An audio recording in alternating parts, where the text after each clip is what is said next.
नमस्कार दोस्तों, कल्पना कीजिए कि आप 15-20 साल के युवा हैं। रात को अचानक से आपके एक तरफ के टेस्टिस यानी अंडकोश में बहुत तेज दर्द हो रहा है और आप रोने लगते हैं और आपके माता पिता भी घबरा जाते हैं। दोस्तों, ये कोई साधारण दर्द नहीं है, यह टेस्टिकुलर टॉर्जन है यानी टेस्टिज की एक ऐंठन है। भारत में हर साल हजारों लड़के इस कीमती टेस्टिज को सिर्फ इसीलिए खो देते हैं क्योंकि वे देर से अस्पताल पहुंचते हैं। हेलो दोस्तों, मैं doctor Kishan Kushwaha, consultant general and laparoscopic surgeon. आज के इस वीडियो में हम आपको साइंटिफिक फैक्ट्स और एविडेंस के आधार पर बताएंगे कि टेस्टिकुलर टॉर्जन क्या है, इसके लक्षण, इसके इलाज और सबसे जरूरी जो 6 घंटे का गोल्डन पीरियड है उसके बारे में हम आपको बताएंगे। अगर आपको या आपके किसी जानने वाले को ऐसा दर्द कभी हुआ है तो यह वीडियो उनके लिए काफ़ी मददगार हो सकता है। चलिए शुरू करते हैं। ये टेस्टिकुलर टॉर्जन क्या है? देखिए, टेस्टिकुलर टॉर्जन का मतलब होता है टेस्टिज का मुड़ना।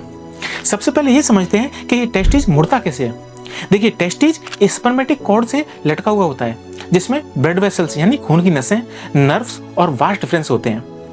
कुछ लड़कों में जन्म से ही एक जेनेटिक डिफेक्ट होता है जिसे कहते हैं बेल क्लेपर डिफॉर्मिटी। इसमें टेस्टिज अंडकोश में ठीक से फिक्स नहीं होता और घंटी की तरह लटकता रहता है, और इस तरह घंटी की तरह लटकने से ये किसी भी दिशा में आसानी से मुड़ सकता है। जब ये टेस्टिज मुड़ता है तो स्पर्मेटिक कॉर्ड भी मुड़ जाता है साथ में। इसकी वजह से जो टेस्टिज को ब्लड सप्लाई है वो रुक जाती है।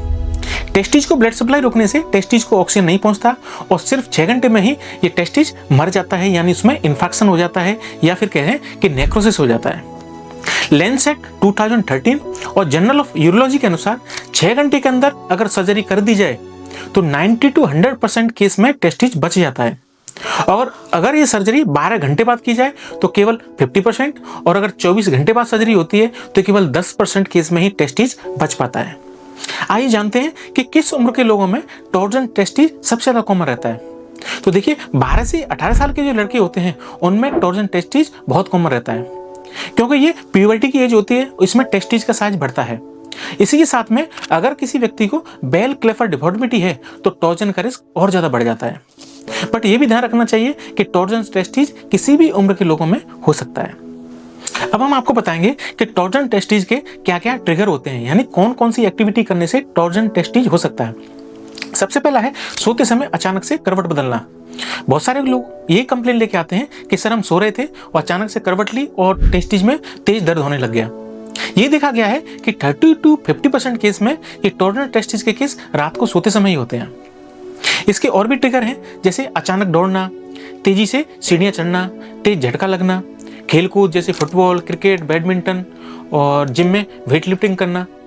इसके साथ ही मास्टरबेशन और सेक्सुअल एक्टिविटी, इन सभी कंडीशन में टॉर्जन टेस्टिज देखने को मिलता है।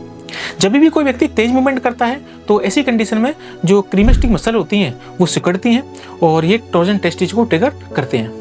साथ में ठंड के मौसम में ये टॉर्जन टेस्टिज के केस ज़्यादा देखने को मिलते हैं, क्योंकि सर्दियों में क्रीमेस्टिक रिफ्लेक्स बहुत सक्रिय हो जाता है, जिससे क्रीमेस्टिक मसल कॉन्टैक्ट होती हैं और टेस्टिज घूम जाता है। इसीलिए सर्दी के मौसम में टॉर्जन टेस्टिज के केस ज़्यादा आते हैं। टॉर्जन टेस्टिज के लक्षणों की बात करें तो इसमें एक साइड का जो अंडकोश होता है उसमें अचानक से बहुत तेज दर्द होता है और ये दर्द बहुत असहनीय होता है। ये दर्द पेट के निचले से और कमर की तरफ भी जा सकता है।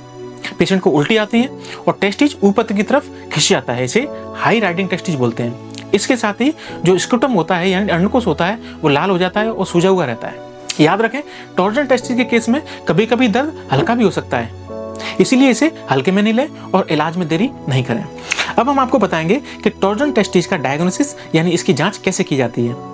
देखिए, टॉर्जन टेस्टिज के डायग्नोसिस के लिए डॉक्टर आपको एग्जामिन करते हैं और साथ में कलर डॉपलर अल्ट्रासाउंड भी आपको एडवाइस किया जाता है। कलर डॉपलर अल्ट्रासाउंड में ये देखा जाता है टेस्टिज में ब्लड फ्लो है या नहीं। अगर टेस्टिज में ब्लड फ्लो नहीं है तो ये कंफर्म हो जाता है कि पेशेंट को टॉर्जन टेस्टिज हो गया है। टॉर्जन टेस्टिज का इलाज कैसे किया जाता है? देखिए, टॉर्जन टेस्टिज का केवल और केवल एक इलाज है, वो है इमरजेंसी सर्जरी। टॉर्जन टेस्टिज के केस में कोई भी देसी नुस्खा या दवाई काम नहीं करती। अगर मरीज 6 घंटे के अंदर हॉस्पिटल पहुंच जाता है तो ऐसे केस में उसकी इमरजेंसी सर्जरी की जाती है। इस सर्जरी को इमरजेंसी स्क्रूटल एक्सप्लोरेशन एंड डिटोर्शन विद ऑर्क्टोपेक्सी बोला जाता है। इस सर्जरी में जो मुड़ा हुआ टेस्टिज रहता है उसको डीरोटेट किया जाता है, और अगर टेस्टिज जिंदा है यानी लाइव है तो ऐसी कंडीशन में टेस्टिज को फिक्स कर दिया जाता है, जिससे कि वो दोबारा से नहीं मुड़े। साथ में जो दूसरी साइड का टेस्टिज होता है उसको भी फिक्स कर दिया जाता है। क्योंकि अगर एक टेस्टिज में टॉर्जन हुआ है तो दूसरी टेस्टिज में टॉर्जन होने की संभावना होती है। दूसरा, अगर कोई मरीज 6 या 8 घंटे बाद में हॉस्पिटल पहुंचता है तो ऐसी कंडीशन में टेस्टिज काला पड़ जाता है, यानी वो इन्फेक्ट हो जाता है, नेक्रोसिस हो जाता है। तो ऐसी कंडीशन में उस टेस्टिज को निकालना पड़ता है, उसे ऑर्गेक्टोमी बोलते हैं। कुछ लोगों का सवाल रहता है कि टॉर्जन टेस्टिज के केस में अगर एक टेस्टिज खराब हो गया है और उसको ऑपरेशन द्वारा हटा दिया जाएगा तो इससे बॉडी पर क्या प्रभाव पड़ेगा। तो देखिए, सबसे पहले तो ये जान लीजिए कि टेस्टिज का काम क्या होता है। देखिए, टेस्टिज का काम होता है स्पर्म यानी शुक्राणु बनाना और टेस्टोस्टेरोन हार्मोन बनाना। तो अगर एक टेस्टिज को हटा दिया जाए तो ज़्यादातर मामलों में कोई भी बड़ी समस्या नहीं होती, क्योंकि जो दूसरा टेस्टिज है वो आमतौर पर सारे जरूरी काम अकेले कर सकता है। अगर दूसरा टेस्टिज नॉर्मल है तो पुरुष बन सकता है। हाँ, थोड़ी स्पर्म काउंट में कमी हो सकती है, लेकिन आमतौर पर नेचुरल प्रेगनेंसी संभव हो सकती है। अधिकांश लोगों में हार्मोन लेवल भी नॉर्मल रहता है, क्योंकि जो एक टेस्टिज है वो पर्याप्त मात्रा में टेस्टोस्टेरोन बना लेता है। दूसरा क्वेश्चन रहता है कि क्या टॉर्जन टेस्टिज से पूरी तरह बचा जा सकता है। तो देखिए, टॉर्जन टेस्टिज से पूरी तरह बच पाना बहुत असंभव है, क्योंकि ये एक जन्मजात कमी जिसे बेल क्लेफर डिफॉर्मिटी बोलते हैं उसकी वजह से होता है। इसमें जो टेस्टिज होता है काफ़ी लूज रहता है और आसानी से घूम सकता है, लेकिन टेस्टिज को खराब होने या निकलने से बचाया जा सकता है अगर समय पे इसका डायग्नोसिस हो जाए और समय पे तुरंत इसकी सर्जरी कर दी जाए। तो ऐसी कंडीशन में जो टेस्टिज है वो खराब होने से बच जाता है। दूसरा, अगर आप स्पोर्ट्स में एक्टिव ज़्यादा रहते हैं या फिजिकल एक्टिविटी ज़्यादा करते हैं, जैसे जिम में या फिर फुटबॉल क्रिकेट ज़्यादा खेलते हैं, तो ऐसी कंडीशन में आप स्कूटर सपोर्ट पहन के ही आप ऐसी एक्टिविटी करें, जिससे कि टेस्टिज को चोट से बचाया जा सके और अचानक झटका लगने से बच सके। टॉर्जन टेस्टिज के केस में और भी कुछ सावधानी आपको रखनी है, जैसे दर्द होने पर तेल की मालिश नहीं करें, कोई भी आयुर्वेदिक लेप नहीं लगाएं।